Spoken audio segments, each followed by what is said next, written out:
আজকের আমাদের সাংবাদিক সম্মেলনটা অনেকেই হয়তো ভাবতে পারে যে নির্বাচন শেষ হয়েছে, নির্বাচন শেষে নির্বাচন হয়তো প্রক্রিয়া নিয়ে কেউ হয়তো কথা বলবে যে বললে হয়তো, কিন্তু সেটা নিয়ে নয়। আজকে আমি নির্বাচনে খুব বিজি ছিলাম, তো সেই জন্য ফেসবুক সেরকম একটা দেখতে পারিনি, কিন্তু এক দুইজন আমাকে বলছিল যে আমাদের নামে একটা বাজে খবর করানো হয়েছে। আমি কিন্তু সেদিকে আজকে দুপুরে মোটামুটি আমাদের ভোটের স্ক্রুটি করার পর যখন আমি বসি, সেখানে আমি একটা জিনিস দেখলাম এবং দেখে একেবারে হতভম্ব। যেই চেতনাগত শহীদ পরিবারদের পাশে আমরা 9 দিন কন্টিনিউয়াসলি বসে থাকলাম, আমি এবং আমার এমএলএ এবং আমার গোটা ব্লকের দল, সব স্তরের কর্মী যারা অক্লান্ত পরিশ্রম করে আমরা ওখানে বসে থাকলাম, সেই কর্মীদেরকে নিয়ে করার পর আজকে ওখানে একটা খবর করা হয়েছে যে রাজ্য সরকার সেই পরিবারদের পাশে দাঁড়ায়নি। কে বলছেন?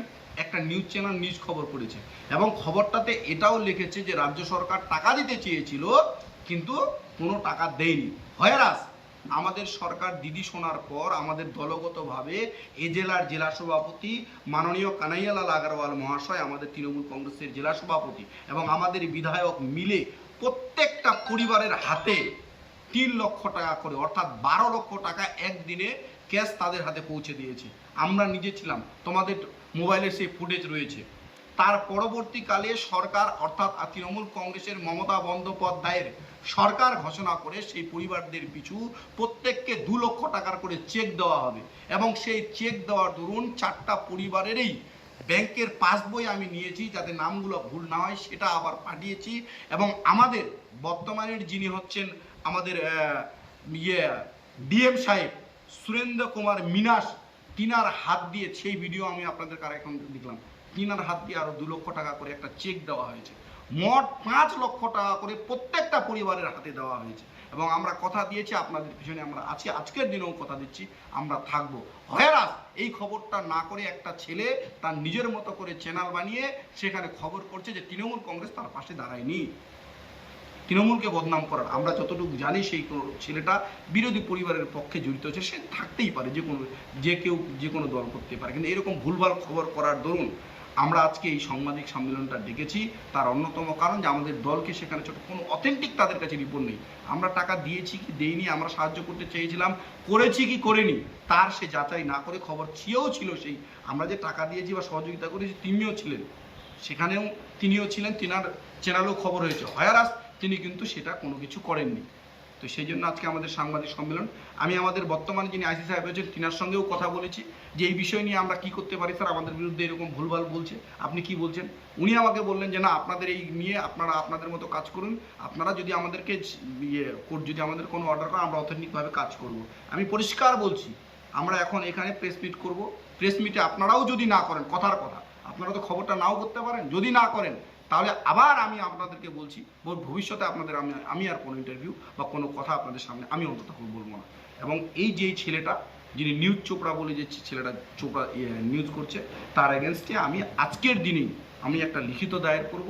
এবং হয়রাস তার আগেও এটা কথা বলছি, যদি সেই ছেলেটা ইতিমধ্যেই তার চ্যানেলে যেখানে হোক এই খবর নিয়ে তার ভুল স্বীকার না করে, তাহলে আমার যতটুকু লড়াই করার এই খবরটা নিয়ে আমি লড়াই করব।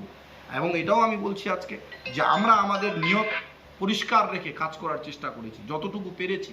সে তাতে কে কি বলছে না বলছে তাদের ব্যক্তিগত ব্যাপার। আমরা আজকেও বলছি সেই শহীদ পরিবারদের প্রতি, বাচ্চাদের পরিবারদের প্রতি আমরা আছি এবং ওদের ভবিষ্যতেও থাকবো।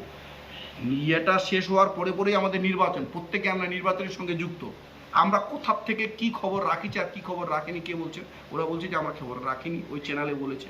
ওই চ্যানেলের কাছে আমরা জানতে চাইবো যে আমরা খবর কেমন করে রাখতে হয়, কেমন করে রাখিনি, সেটা আগে আমাদের জানার দরকার আছে। অতএব আমরা এই বিষয় নিয়ে অবশ্যই আমরা আদালতে কেস করব, আমরা 100% কোর্টে আমরা এই বিষয়ে কেস করব। যতক্ষণ পর্যন্ত আজকের দিনটা আমি সময় দিচ্ছি, কাল সকাল 10টার মধ্যে আমি কেস ফাইল করব। যদিও এর মধ্যেই নিঃশর্ত ক্ষমা চাই এবং বোঝাতে হবে যে কেন আমরা বলছি আমরা টাকা দিলাম। সেখানে লোকটাকে বলছে যে আপনাদেরকে, লোকটা নিজেই বলছে যে হ্যাঁ পার্টি দাঁড়িয়েছিল, পার্টি আমাদের সহযোগিতা করেছে। এটা বললো না কোন পার্টি আপনাদের সহযোগিতা করেছে, এটা তো বললো না। আপনাদেরকে কোনো আর্থিকভাবে এখনো পর্যন্ত কোনো টাকা দেওয়া হয়নি, এটাও প্রশ্ন তাকে করা হলো না।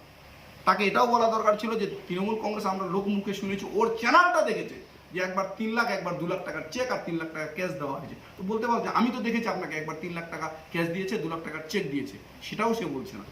ওইটুক নিয়ে খবর করে ছেড়ে দিয়েছে। তো আমরা এর থেকে পরিষ্কার বোঝাচ্ছি ও আমাদের তৃণমূলকে কালিমাদিত্য করতে চাইছে এবং তৃণমূলের বদনাম করতে চাইছে।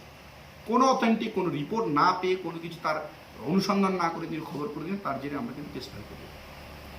তবে একটা বিষয়, ছড়ানোর জেরে কি আপনারা আইনি পদক্ষেপ নিতে পারেন? আমি বারবার একটু আগেই তো বললাম, অবশ্যই আমি আইনি পদক্ষেপ নেব এবং আমি কোর্টে আজকের দিনটাও থাকবো, যেহেতু এলাকার আমাদের ছেলে, নিঃশর্ত ক্ষমা চেতে হবে এবং পুরো পরিষ্কার করে, শুধু ক্ষমা চাচ্ছি বললে হবে না, বুঝাতে হবে যে আমি এই কাজটা ভুল করেছি এবং কার ইন্ধনে এটা কাজ করেছো, কে তাকে ইন্ধন দিয়েছিল এরকম করার পর, সেটাও তাকে বলতে হবে, নচেত আমি কালকে কেস করবো। দাদা যদি সে সাংবাদিক সম্মেলন দেখে আবার যদি সে ক্যামেরার সামনে ক্ষমা চাইলে তবে কি আমি আবারও তো বললাম, অবশ্যই ক্যামেরার সামনে তাকে ক্ষমা চাইতে হবে নিঃশর্তভাবে এবং তার পিছনে কি কারণে তিনি এই খবরটা করেছেন সেটাও দোহরাতে হবে। ইলেকশন চলছে, সেদিন এত বড় তৃণমূলের নামে একটা বদনাম করা, তার মানে কতটা ছোট করার তার একটা টার্গেট রয়েছে তৃণমূল।